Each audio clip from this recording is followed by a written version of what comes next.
오늘도 이 말씀이 또 우리의 심령 속에 또 하나님의 음성으로 들려지게 되고, 그리고 그 하나님의 음성 앞에, 말씀 앞에 결단하며 나가는 그러한 우리의 삶이 되기를 원합니다. 주여 말씀하여 주옵소서. 자, 그 사모하는 마음을 가지고 우리 하나님 말씀 우리 높이 들고 자 들어보시죠. 저는 여러분의 손에 항상 하나님의 말씀이 있게 되기를 바랍니다. 같이 고백합니다. 시작. 주의 말씀은 내 인생의 빛입니다. 주의 말씀은 내 삶을 변화시킵니다. 주께서 말씀하신 대로 나는 하나님의 사랑받는 자녀입니다. 나는 축복의 통로입니다. 오늘도 주의 말씀에 마음의 문을 엽니다. 말씀하여 주옵소서. 듣고 깨닫고 말씀대로 살겠습니다. 아멘. 아멘. 고린도전서 7장 25절에서 35절. 처녀에 대하여는 내가 주께 받은 계명이 없으되 주의 자비하심을 받아서 충성된 자가 되어 의견을 구하노니, 내 생각에는 이것이 좋으니 곧 임박한 환난을 인하여 사람이 그냥 지내는 것이 좋으니라. 네가 아내에게 매였느냐 노이기를 구하지 말며, 아내에게서 노였느냐 아내를 구하지 말라. 그러나 장가가도 죄 짓는 것이 아니요 처녀가 시집가도 죄 짓는 것이 아니로되, 이런 이들은 육신의 고난이 있으리니 나는 너희를 아끼노라. 형제들아, 내가 이 말을 하노니 때가 단축하여진 고로 이후부터 안에 있는 자들은 없는 자 같이 하며, 우는 자들은 울지 않는 자 같이 하며, 기쁜 자들은 기쁘지 않은 자 같이 하며, 매매하는 자들은 없는 자 같이 하며, 세상 물건을 쓰는 자들은 다 쓰지 못하는 자 같이 하라. 이 세상의 형적은 지나감이니라. 너희가 염려 없기를 원하노라.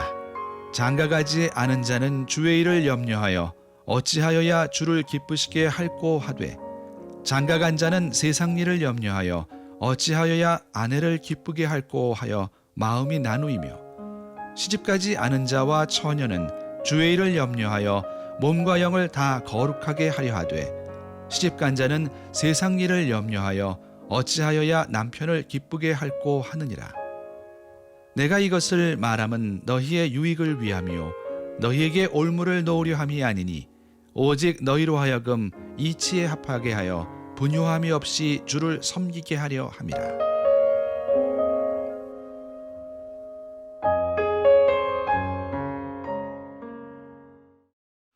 저는 지난 두 번에 걸쳐서 여러분과 함께 하나님의 오리지널 디자인이라고 하는 주제와 함께 결혼과 이혼에 대한 메시지를 나누었습니다.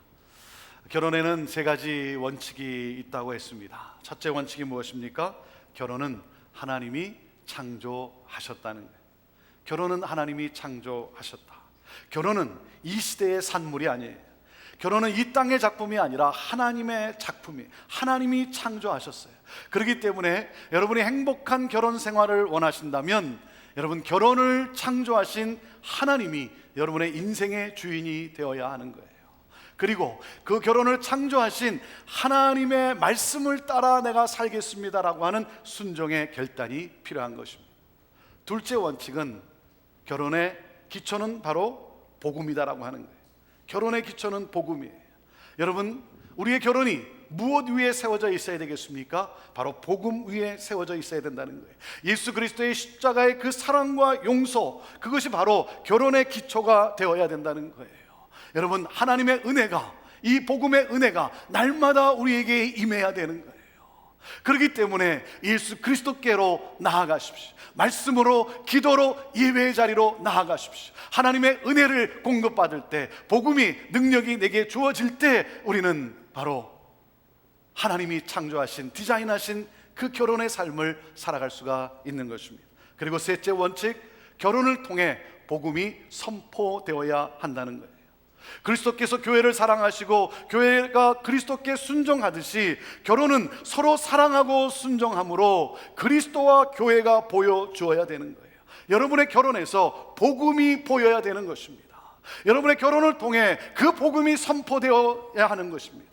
여러분, 이것이 바로 결혼을 창조하신 하나님의 오리지널 디자인이라고 하는 것입니다. 그리고 이혼에 대해서 예수님이 가르쳐준 두 가지 원칙을 나누었습니다. 이혼에 대한 첫째 원칙, 뭐라 그랬습니까? 이혼은 안 된다라는 거예요. 이혼은 안 된다. 결혼은 하나님께서 짝지어 주신 것이다. 결혼은 둘이 한 집에서 사는 것이 아니라 둘이 한 몸으로 존재하는 것이다.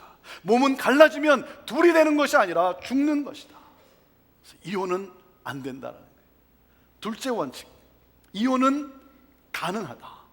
이혼은 가능하지만 그래도 아니다라는 거예요. 그래도 아니다. 우리는 죄가 들어온 창세기 3장 이후의 시대를 살아가기 때문에, 창세기 3장 이후에 이 세상에서 결혼을 해서 살아가기 때문에, 죄 때문에 인간이 겪는 특별한 상황 대처를 위해 하나님이 이혼을 허락하셨어요. 죄 때문에 이 세상에서 이혼은 가능하지만 본래는 아니다라는 거예요. 그래서 어떤 이유로 이혼할 수 있냐라고 묻는 바리새인들에게 예수님이 뭐라고 말씀했습니까? 지난주 나눈 내용이 무엇입니까? 예수님이 뭐라고 말씀합니까? 하나님을 누구보다도 잘 알고 하나님의 말씀을 누구보다도 잘 따라 산다고 하는 바리새인들아, 너희는 사람이 그 부모를 떠나 아내와 합하여 그 둘이 한 몸이 되라고 하신 그 하나님의 말씀을 읽지 못하였느냐? 너희들은 하나님이 하신 말씀을 너희들이 읽었지 않았느냐? 알지 않느냐? 결혼에 대한 하나님의 입장, 그것을 너희들이 알지 않느냐? 너희가 잘 알면서도 어떤 이유로 이혼할 수 있느냐라고 묻는 그 저희가 무엇이냐? 너희의 완악함, 너희의 이기심 때문이 아니냐? 내 몸같이 사랑해야 될 내 아내를 마음에 안 들면 언제든지 바꾸고자 하는 새 것에 대한 갈증과 목마름의 이기적 욕망 때문 아니냐? 헤어져야 새로운 사람과 결혼을 할 수 있고 그래서 새로운 성적 쾌락을 누리고 싶은 너희의 이기적 욕망 때문 아니냐? 죄 때문에 하나님이 이혼을 허락하셨지만 본래는 아닌 것을 너희가 알지 못하느냐? 너희가 알지 않느냐? 여러분, 그리스도인은 누굽니까? 그리스도인은 이 땅에서 천국 백성으로서 사는 사람이에요. 세상의 원리가 아니라 천국의 원리를 따라 살아가는 사람들이죠. 여러분, 천국에는 이혼이 있다 없다? 한번 대답해 보세요. 천국에는 이혼이 있다 없다? 뭡니까? 뭐예요? 모르겠답니까? 가봐야 한다?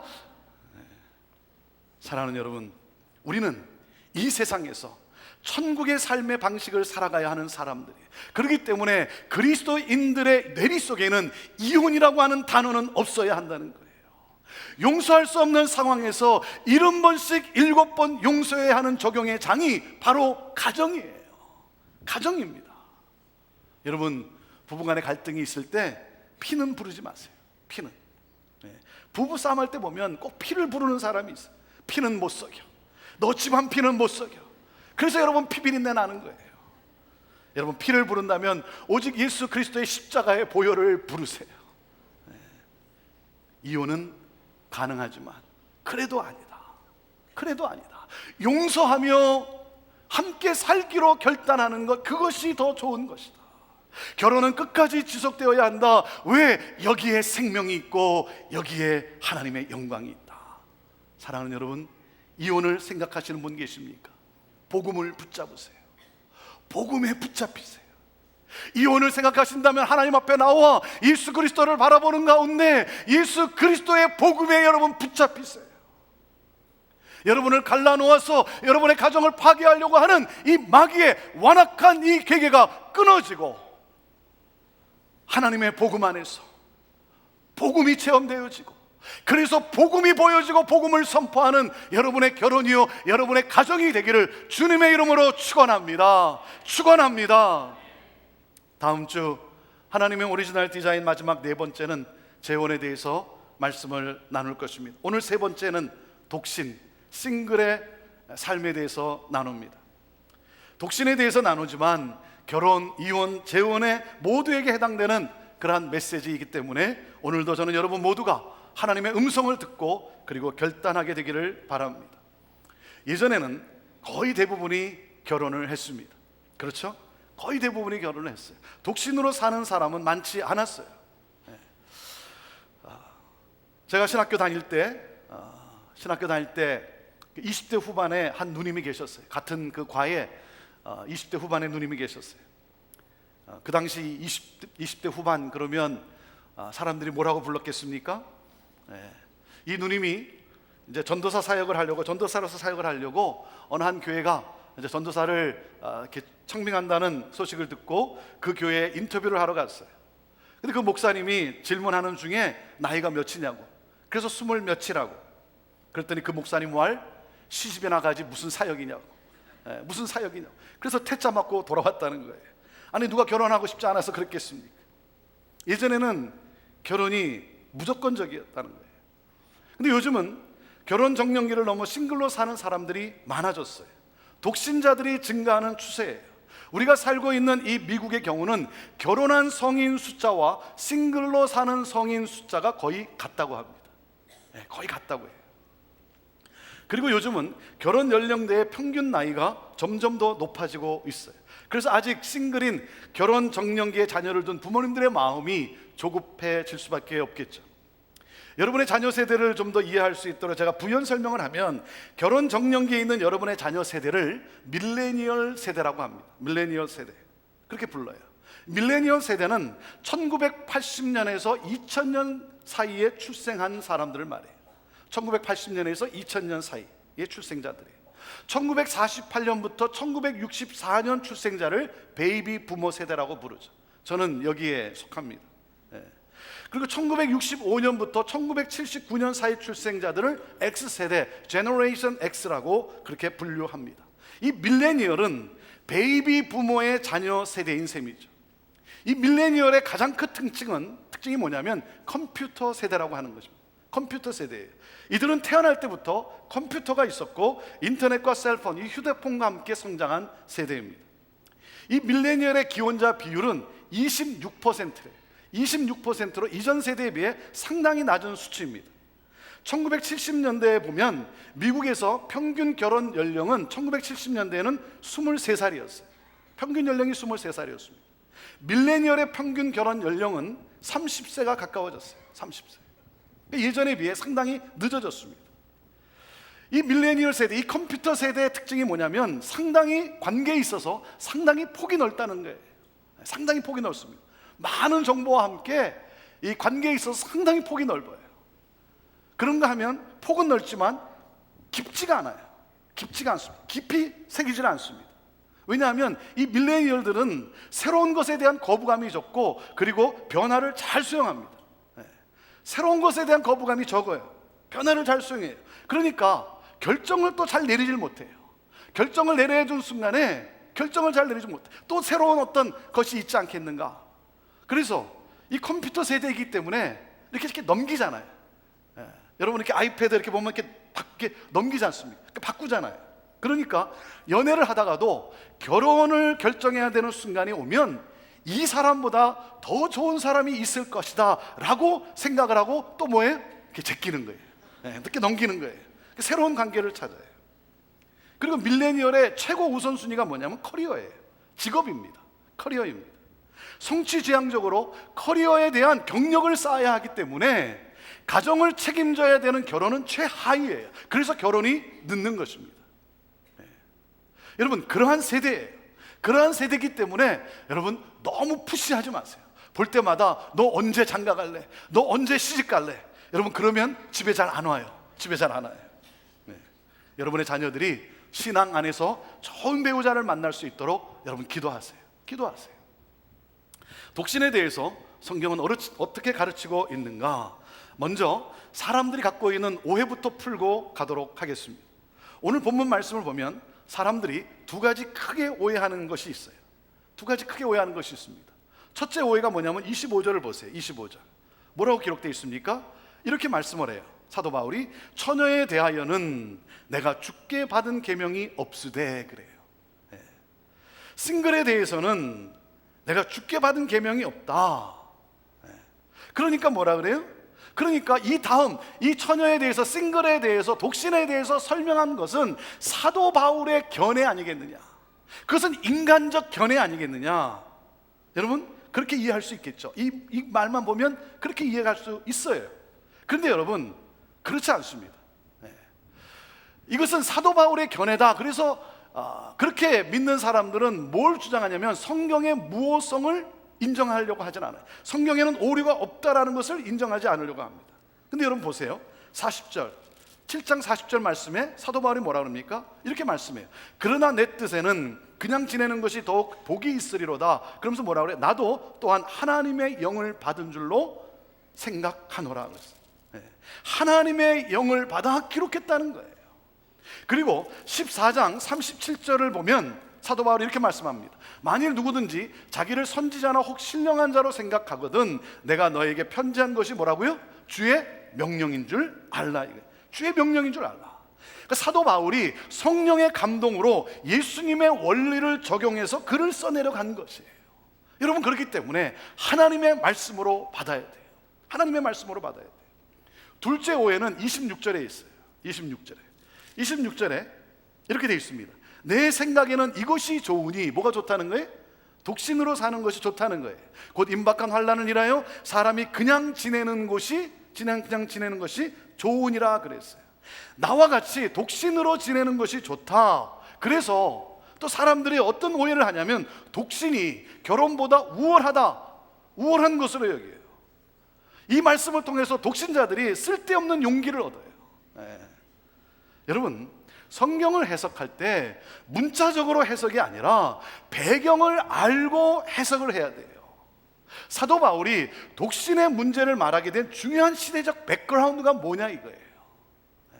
고린도 교회 성도들이 이 결혼에 대한, 독신에 대한 이 문제가 생겼어요. 그래서 에베소에 있는 사도 바울에게 편지를 보내서 질의를 한 거예요. 자, 이런 상황에서 결혼을 하는 것이 옳은 것이냐, 좋은 것이냐, 그렇게 질의를 한 거예요. 거기에 대한 답을 쓰는 거죠. 자, 여러분, 28절 말씀에 보면 뭐라 그랬습니까? 자, 26절에 뭐라 그랬어요? 26절에 이렇게 말씀했어요. 내 생각에는 이것이 좋으니 뭐라 그랬어요? 곧 임박한 환난을 인하여 사람이 그냥 지내는 것이 좋으니라 그랬어요. 29절에 보면은 이렇게 말씀합니다. 형제들아, 내가 이 말을 하노니 때가 단축하여진 고로 그랬어요. 때가 단축하여진 고로. 때가 얼마 남지 않았다는 거예요. 그리고 31절에 보면 세상 물건을 쓰는 자들은 다 쓰지 못하는 자같이 하라. 그러면서 이렇게 말씀해요. 이 세상의 형적은 지나감이라 그랬어요. 이 세상의 여러 가지 것들, 그것은 다 지나간다는 거예요. 여러분, 이 세 가지의 공통점이 뭡니까? 이 세 가지의 공통점은 뭐예요? 세상은 곧 끝난다는 거예요. 세상은 곧 끝난다. 그 당시 엄청난 기근이 임했어요. 엄청난 기근과 함께 또 뭐가 임했냐면 엄청난 지진이 일어났어요. 지진이 있었어요. 그리고 앞으로 로마 제국으로부터 큰 박해가 올 거라고 하는 영적인 직감이 있었던 것 같아요. 자, 이러한 상황에서 결혼을 하는 것이 좋으냐 이거예요. 이런 상황에서 결혼을 하는 것이 옳은가? 여러분, 사도 바울이 독신이 결혼보다 더 낫다라고 말하는 것이 아니라 시대가 이렇게 돌아가고 있는데 이럴 때 결혼하는 것이 좋겠는가 하는 거예요. 왜? 처자식이 있는 사람은 더 큰 고통을 겪게 되겠죠. 그러니 이런 상황에서는 나처럼 혼자 지내는 것이 더 낫다고 본다는 거예요. 자, 이런 상황에서는 나처럼 혼자 지내는 것이 더 낫다. 여러분, 이 말의 본 의미도 여러분이 볼 수 있어야 돼요. 그 말의 본 의미가 뭐겠어요? 독신이 결혼보다 더 낫다는 것을 강조하는 것이 아니라 뭐예요? 오히려 결혼은 너무나 소중한 것이기 때문에, 결혼은 너무나 소중한 것이기에 지금처럼 혼란한 상황에서는 차라리 나처럼 혼자 지내는 것이 낫다라고 하는 거예요. 독신은 예외적인 거예요. 예외적인 것입니다. 자, 오늘 본문 말씀을 통해서 독신의 세 가지 원칙을 나눕니다. 독신의 첫째 원칙, 독신은 뭐다? 은사다. 독신은 은사다라는 거예요. 자, 고린도전서 7장 7절 말씀을 우리 같이 함께 읽어보도록 하겠습니다. 7절 말씀 시작. 나는 모든 사람이 나와 같기를 원하노라. 그러나 각각 하나님께 받은 자기의 은사가 있으니 하나는 이러하고 하나는 저러하니라. 여러분, 결혼이 은사인 것처럼 독신도 은사라는 거예요. 은사다라는 거예요. 특별하게 주어지는 예외적인 은사라는 거예요. 은사는 카리스마입니다. 카리스마는 뭡니까? 하나님이 주시는 선물이에요. 하늘로부터 오는 주어지는 선물이에요. 이렇게 말하는 분들이 있어요. 나는 뭐 이성에게도 끌리지도 않고, 그리고 나는 혼자서도 잘 살 수 있으니까 나는 독신의 은사를 가진 것 같다. 뭔가 이렇게 관계 맺음이 안 되는 거 보니까 나는 독신의 은사가 있는 것 같다. 여러분, 그것은 오해예요. 그것은 주관적 판단일 뿐이에요. 하나님이 기준이 되어야 되는 거예요. 하나님이 나를 혼자 살게 하시는가? 하나님이 나를 혼자 살게 하시는가? 결혼하지 않고 혼자 사는 것은 쉬운 것은 아니지만 위로부터 주시는 은혜로 가능한 거예요. 많은 경우 우리가 어떻게 생각을 합니까? 이렇게 생각을 해요. 결혼하는 것은 정상이고 독신은 비정상이라고 하는 이 편견이 지배적이에요. 그렇지 않습니까? 특별히 연로하신 분들 보면 결혼이 정상이고 독신은 비정상이다. 그래서 독신자들을 보면 뭐라고 얘기해? 결혼하지 못할 무슨 사정이 있다는 거죠. 저 사람한테 무슨 문제가 있다는 거예요. 그래서 뭐 독신자들은 뭐 고집이 세기 때문에, 아니면 아마 얼굴이 못생겨서, 뭐 눈이 높아서 분명히 무슨 문제가 있다는 거예요. 분명히 무슨 문제가 있다. 여러분, 독신자들에 대한 나쁜 편견이 있는데 버리세요. 편견은 버리세요. 여러분, 결혼은 정상이지만 독신은 비정상이 아니라 특별하게 주어지는 예외적인 삶이에요. 사도 바울은 독신주의자로 살았어요. 그에게 무슨 문제가 있어서가 아니라 그렇게 사는 것이 그의 인생의 부르심이라고 여겼고 그것이 자기 인생에 옳게 여겼기 때문이에요. 예수님도 이 이슈에 대해서 뭐라고 말씀하는 줄 아십니까? 우리가 지난주 보았던 마태복음 19장 그 말씀에 보면 예수님이 이혼에 대한 말씀을 하셨죠. 그러니까 제자들이 뭐라 그래요? 이혼을 못할 거면 그러면 그게 어떻게 힘들어서 어떻게 사냐? 차라리 그냥 혼자 사는 것이, 결혼하지 않고 혼자 사는 것이 좋겠습니다. 그러니까 예수님께서 마태복음 19장 11절 12절에 뭐라고 말씀하는 줄 아십니까? 같이 읽어볼까요? 시작. 예수께서 가라사대 사람마다 이 말을 받지 못하고 오직 타고난 자라야 할지니라. 어미의 태로부터 된 고자도 있고 사람이 만든 고자도 있고 천국을 위하여 스스로 된 고자도 있도다. 이 말을 받을 만한 자는 받을지어다 그랬어요. 천국을 위하여 스스로 된 고자도 있다.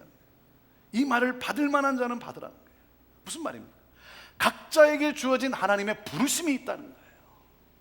하나님의 부르심이 있다는 거예요. 그 부르심을 따라 살아가라는 거예요. 하나님이 독신의 은사를 주셨다면 분명한 목적이 있다는 거죠. 분명한 목적이 있다는 거예요.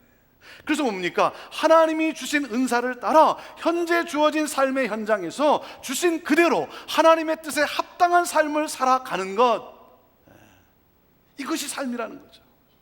여러분, 내게 지금 현재 주어진 상황, 내가 지금 현재 주어진 여건, 이것에 대해서 하나님의 주권을 신뢰하십시오.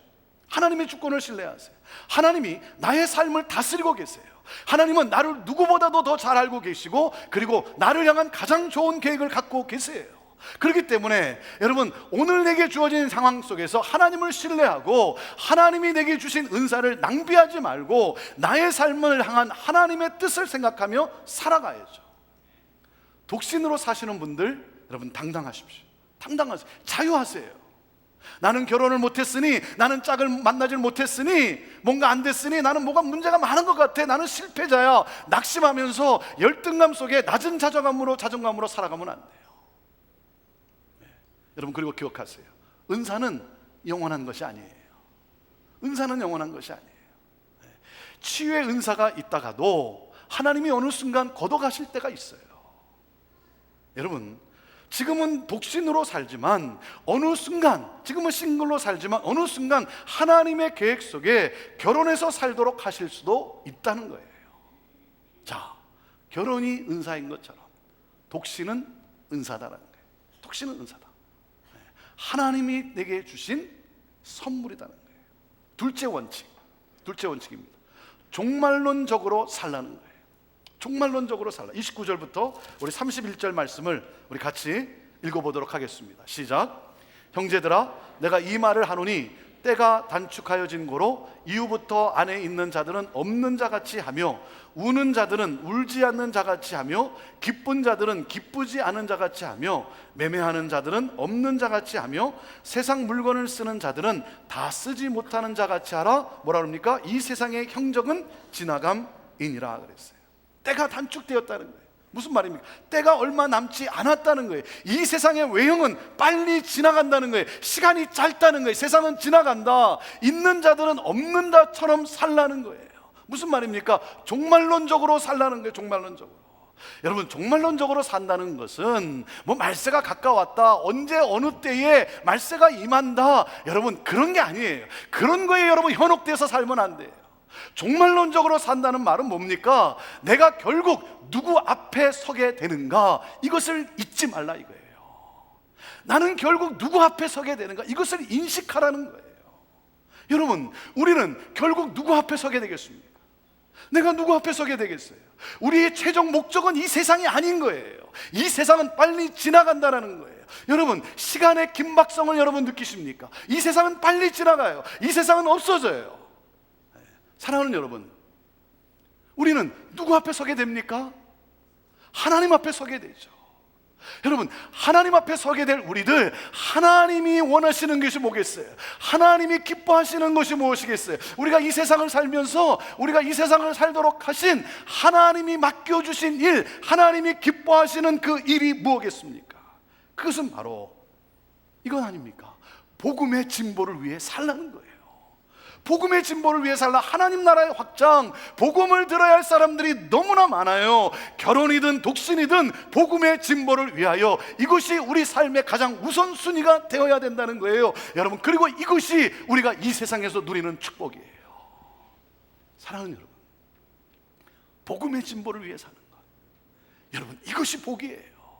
내가 물질을 얼만큼 가졌고 내가 물질을 얼마나 누리는가, 내가 얼마나 건강한가, 여러분 그것을 가지고 우리 그리스도인은 그것을 가지고 복이라고 말하는 것이 아닙니다. 여러분, 복은 무엇입니까? 예수 그리스도를 믿는 믿음, 그리고 예수 그리스도의 복음이 증거되어지고 나로부터 증거되어지고 그리고 구원받는 영혼들이 생겨나는 것, 여러분 이것이 내가 이 세상에서 누릴, 그리고 천국에서 누릴 가장 큰 복인 거예요. 그것이 복이에요. 창세기 1장을 보면, 구약에 보면, 창세기 1장을 보면 하나님이 사람을 창조하시고 뭐라고 명령을 하십니까? 창세기 1장 28절에 이렇게 말씀하세요.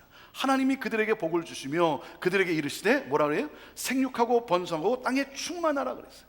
생육하고 번성하라는 거예요. 그래서 땅에 충만하라, 이것이 복이라는 거예요. 아브라함을 부르시면서 하나님이 뭐라고 말씀합니까? 내가 너의 자손을 하늘의 별과 같이, 땅 그리고 바다의 모래와 같이 너로 큰 민족을 이루게 하리라. 구약을 보면요, 하나님의 복은 결혼을 통해서 자식을 주겠다는 거예요. 육적 자식이 없으면 이름이 끊깁니다. 그것을 저주라고 여겼어요. 구약에서는 육적 자식이 없어서 이름이 끊기는 것, 이것을 저주라고 여겼어요. 그런데 여러분, 예수 그리스도를 통해 신약으로 넘어와서는 여러분 무엇이 복이라고 말씀합니까? 무엇이 복이라고 말씀하고 계시겠어요?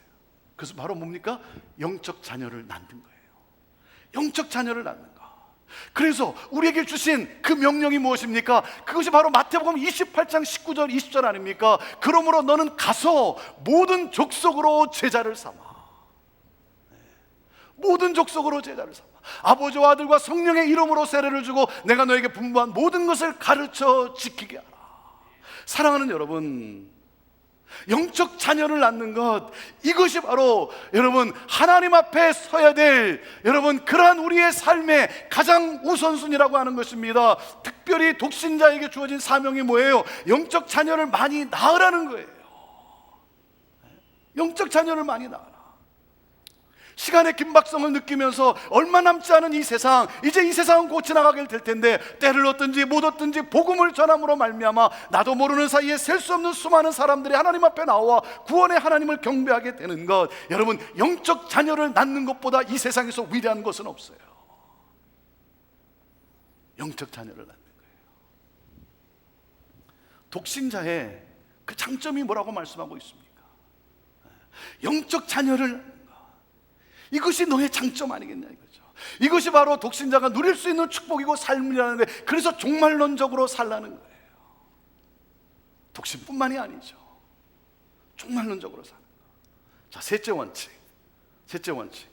분산되지 않은 헌신의 삶을 살라는 거예요. 나눔이 없는, 흐트러짐이 없는 헌신의 삶을 살라는 거예요. 자, 32절에서 35절 말씀을 우리 같이 읽어보도록 하겠습니다. 시작. 너희가 염려 없기를 원하노라. 장가가지 않은 자는 주의 일을 염려하여 어찌하여야 주를 기쁘시게 할꼬 하되 장가간 자는 세상 일을 염려하여 어찌하여야 아내를 기쁘게 할꼬 하여 마음이 나누이며 시집가지 않은 자와 처녀는 주의 일을 염려하여 몸과 영을 다 거룩하게 하려 하되 시집간 자는 세상 일을 염려하여 어찌하여야 남편을 기쁘게 할꼬 하느니라. 내가 이것을 말하면 너희의 유익을 위함이요 너희에게 올무를 놓으려 함이 아니니 뭐라 그랬어요? 오직 너희로 하여금 이치에 합하게 하여 분요함이 없이 뭐라고요? 주를 섬기게 하려 하심이니라. 분요함이 없이, 나눔이 없이, 흐트러짐이 없이 헌신된 삶을 살도록, 그것이 바로 너희의 삶이라는 거예요.